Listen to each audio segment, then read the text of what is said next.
তৃণমূল কংগ্রেস মুখপাত্র কুণাল ঘোষ সাংবাদিকদের মুখোমুখি। নমস্কার। যে বিষয়টি নিয়ে আমাদের সর্বভারতীয় তৃণমূল কংগ্রেসের তরফ থেকে বলার, সেটা হচ্ছে আমাদের দলের সর্বভারতীয় সাধারণ সম্পাদক এবং একই সঙ্গে মাননীয় সাংসদ অভিষেক বন্দ্যোপাধ্যায় এবং তাকে জড়িয়ে কিছু প্রচার চলছে এবং তার সঙ্গে আরো কয়েকজন লিডারকে জড়িয়ে নেওয়ার একটা চেষ্টা হচ্ছে। এবার যেহেতু মূল বিষয়টি তার সঙ্গে নিশ্চয়ই পার্টির সম্পর্ক নেই, এটা সম্পূর্ণভাবে একটি ব্যক্তিগত বিষয়, কিন্তু তিনি যেহেতু আমাদের দলের সর্বভারতীয় সাধারণ সম্পাদক এবং দলের ভাবমূর্তিকে নষ্ট করার জন্য তাকে ঘিরে প্রচার চলছে এবং তাকে এমনভাবে টার্গেট করা হচ্ছে যাতে দলের ভাবমূর্তিতে বিভ্রান্তি তৈরি করা যায়। সেই জন্য আমাদের সর্বভারতীয় তৃণমূল কংগ্রেসের তরফ থেকে পরিষ্কারভাবে আমরা বলে দিচ্ছি আমাদের দলের অবস্থান। We have come across media coverage and posts related to a KMC notice that was leaked unofficially by the BJP highlighting multiple properties allegedly linked to AITC National General Secretary and Honorable MP Sri Abhishek Banerjee, while also attempting to associate other leaders with the matter. এরপর party খুব স্পষ্টভাবে বলছে, the notice and the media coverage over the last few days are completely false, fabricated and devoid of any credibility. অর্থাৎ সর্বভারতীয় তৃণমূল কংগ্রেস জানাচ্ছে যে এই ধরনের যে প্রচারটি চলছে সেই প্রচার false, fabricated and devoid of any credibility. আমাদের অনুরোধ সাংবাদিক বন্ধুদের কাছে যে আপনারা দয়া করে যে বিষয়গুলি নিয়ে এই রটনাটা রটিয়ে দেওয়া হচ্ছে, যদি আপনারা সেই ঠিকানাগুলি ধরে চেক করে নেন, মনে হয় সেক্ষেত্রে সত্যটি উঠে আসবে। সর্বভারতীয় তৃণমূল কংগ্রেস তারা মনে করছে যে এই পরিস্থিতিতে ভাবমূর্তি বিভ্রান্তিকর পরিস্থিতিতে ফেলার জন্য দল এবং দলের কিছু নেতাকে কালিমা লিপ্ত করার জন্য সর্বভারতীয় সাধারণ সম্পাদক সম্পর্কে এবং আরো কয়েকজনকে জড়িয়ে এই ধরনের একটা প্রচার চলছে। দল যেটাকে ভিত্তিহীন, false, fabricated and devoid of any credibility বলে চিহ্নিত করছে। এবং অভিষেক বন্দ্যোপাধ্যায় তার বক্তব্য যে তিনি এই ধরনের অপপ্রচারের কাছে কোনো অবস্থায় মাথা নত করবেন না, এটাই আমাদের দলের তরফ থেকে বলার। আমি মাননীয় মহানাগরিক, যেহেতু কর্পোরেশন সংক্রান্ত বিষয়, ফিরহাদ হাকিম মাননীয় বিধায়ক, আমি তাকে বলার জন্য অনুরোধ করছি।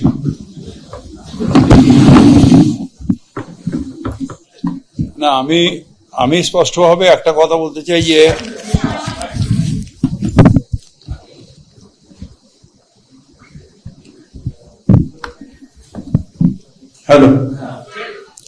আমি স্পষ্টভাবে বলতে চাই যে এই ব্যাপারের সাথে আমার কোনো নলেজ নেই আর থাকার কথাও নয়। কেএমসি বিল্ডিং ডিপার্টমেন্ট কাকে নোটিশ দেবে কাকে দেবে না, কোন নোটিশে কি সেকশন, এটা আমাদের পলিসি ম্যাটার নয়। আর এটার সাথে আমার থাকা আমার এখতিয়ারের মধ্যে নেই। আর আমি এই ব্যাপারে কোনো ওয়াকিবহালও নেই। এই পুরো ঘটনাটায় আমার কোনো ওয়াকিবহাল নেই বা আমার কোনো জানাও নেই। এইটুকুই আমার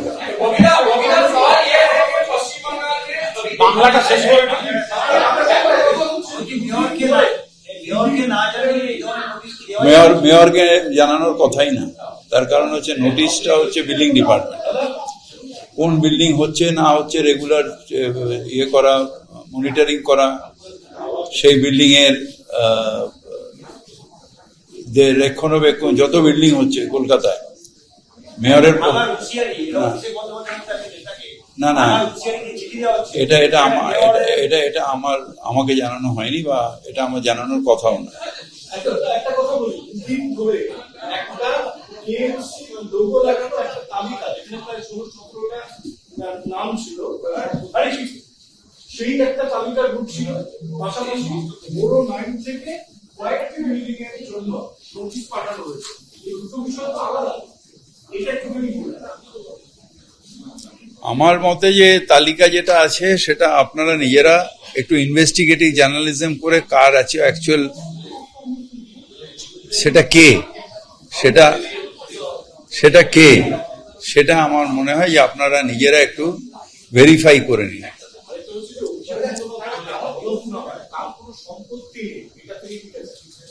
দেখুন, আমি ওনার পার্সোনাল ব্যাপারে আমি কথা বলতে পারবো না, কারণ আমি কোনো ইজারা নিইনি। আমার কেএমসি রুলসটা বলার দরকার ছিল, আপনাদের জানিয়ে দিলাম।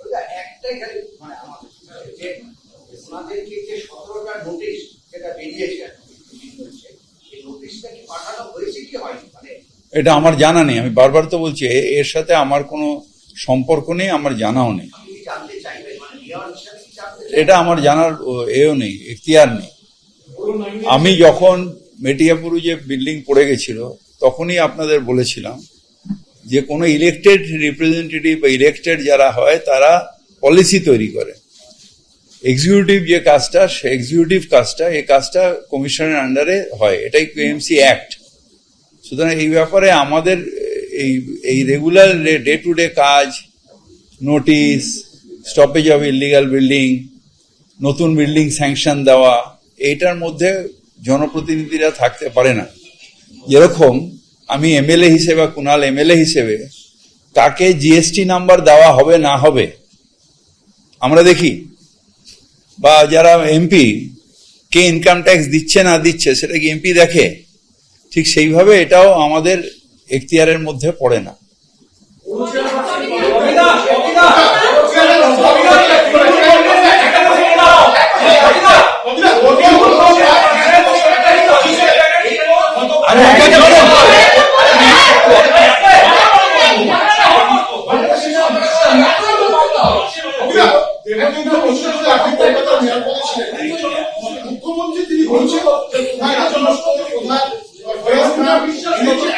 যেকোনো একজন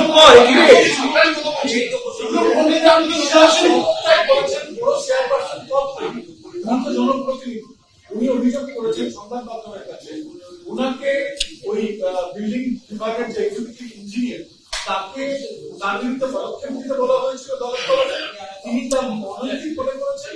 তাই এটা ওনারও এখতিয়ারে নেই, বড় চেয়ারম্যানেরও এখতিয়ারে নেই যে বড় বিল্ডিং ডিপার্টমেন্ট আগে নোটিশ দেবে না দেবে, এটা বড় চেয়ারম্যানের জিজ্ঞেসও করে না, আর এখতিয়ারের মধ্যে নেই। বড় চেয়ারম্যানের এখতিয়ার হচ্ছে বড় মিটিং এ এলাকার ডেভেলপমেন্ট নিয়ে কাউন্সিলররা কথা বলে সেটা রেজুলেশন হবে, সেই রেজুলেশনটা আমাদের হেড অফিসে আসবে, বিভিন্ন ডিপার্টমেন্টে সেটা যাবে। এটা আমি কি করে বলবো? এটা তো বললো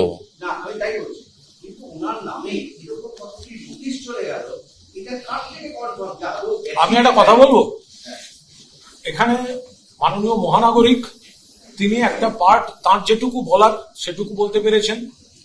আমি দলের মুখপাত্র হিসাবে আমার দলের যা যা অবস্থান এবং আমরা যেটা মনে করছি আমরা সেটা বলেছি। এবার কার কতগুলি আছে, সেখানে কোনো নোটিশ গেছে কি যায়নি, এগুলো আমাদের দুজনের কারোর পক্ষে জানা সম্ভব নয়। ফলে আপনি যে প্রশ্নটা করছেন সেটা সম্পূর্ণভাবে যাকে কেন্দ্র করে তিনি বা তার কোনো আইনজীবী বলতে পারবেন।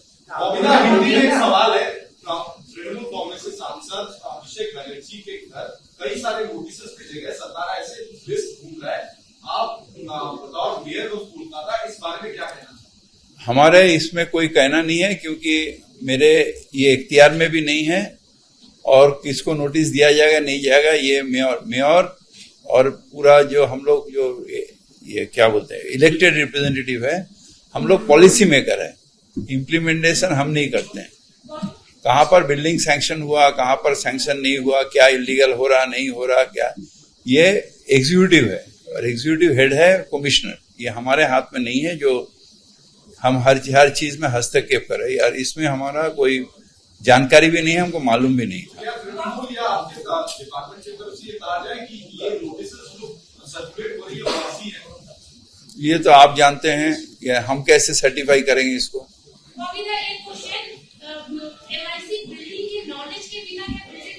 हाँ, MIC बिल्डिंग का नॉलेज होता है, कौन एक्ट चेंज होगा, कौन एक्ट चेंज नहीं होगा।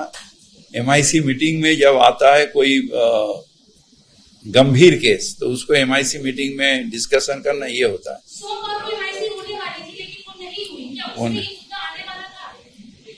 ये मुद्दा आने वाला था कि नहीं हमको मालूम नहीं है। আপনি যেটা বললেন नवंबर बोर्डों से ये नोटिस भेजा गया है और नवंबर बोर्डों का जो चेयरपर्सन थी वो अचानक से इस्तीफा दे दिया, इसके बारे में क्या कहना? हमको मालूम नहीं है हमको इसका मालूम नहीं है, मगर चेयरपर्सन जैसे मेयर का इख्तियार में भी नहीं है, चेयरपर्सन का इख्तियार में भी नहीं है। बोलो। আপনি যেটা বললেন যে মিডিয়া উদ্দেশ্য প্রণোদিতভাবে বা বিভ্রান্ত হয়ে ওটা সম্পূর্ণভাবে সর্বভারতীয় তৃণমূল কংগ্রেস দলের যা বক্তব্য সেটা আমি আপনাদের স্পষ্টভাবে জানিয়েছি। আমি আবার বলছি, আমরা দেখুন কার বাড়িতে কি নোটিশ যাচ্ছে, এটা যেমন মহানগরিক মাননীয় বললেন, যেটা একদম সেই বিভাগের স্পেসিফিক কাজ, আর সেটা দলের পক্ষেও জানা সম্ভব নয়। আমি আপনাদের সেইটাই বলতে পারি যেটা দলের আনুষ্ঠানিক অবস্থান মুখপাত্র যেটা বাইরে বলবে। তো ফলে বাড়িটা সত্যিকার পুরোদস্তু তদন্ত হোক, যে যেটা ঘুরছে, তাহলে যারা যদি ভিত্তিহীন ঘোরায়, যারা ভিত্তিহীন জিনিস নিয়ে হচ্ছে, তো কারা এসব রটাচ্ছে সেগুলো তদন্ত হোক, আর আসল হলে আইনের পথে চলবে। একটা লিস্ট ঘুরছে, সেখানে আমার দল খুব স্পষ্টভাবে বলে দিচ্ছে যে জিনিসটা, আমি আর একবার পড়ে দিচ্ছি শেষ করার আগে। We have come across media coverage and posts related to a KMC notice that was leaked unofficially by the BJP, highlighting multiple properties allegedly linked to AITC General Secretaries and Honorable MP Sri Abhishek Banerjee, while also attempting to associate other leaders with the matter. Airport party bolche, the notice and the media coverage over the last few days are completely false, fabricated and devoid to any credibility. ফলে এটা আমার পার্টির অবস্থান, আমি পার্টির অবস্থানটা জানালাম। বাড়ি কার নোটিশ গেছে কিনা এটা আমার পক্ষে বলা সম্ভব নয়।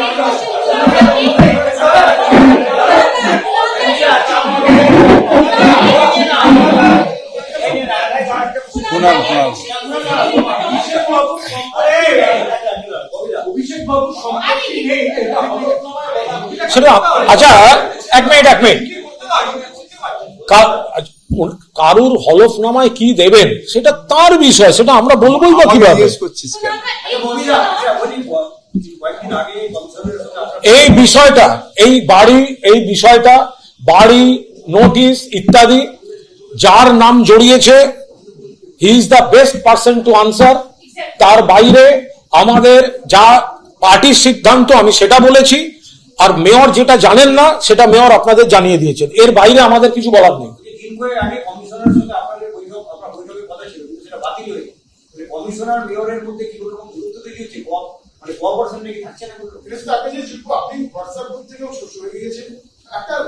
আমার নতুন নাম্বার দিয়ে ওই গ্রুপে ঢুকে গেছি। না না, এইটা এই যে আমরা মিটিংটা বাতিল হলো, না পরশুদিন আমার সাথে ওনার কথা হয়েছে, পরশুদিন ওনার মিটিং এ আমার ছিল। হ্যাঁ, মনে হচ্ছে যে একটা গ্যাপ তৈরি হয়েছে। এবিপি আনন্দ, এগিয়ে থাকে, এগিয়ে রাখে।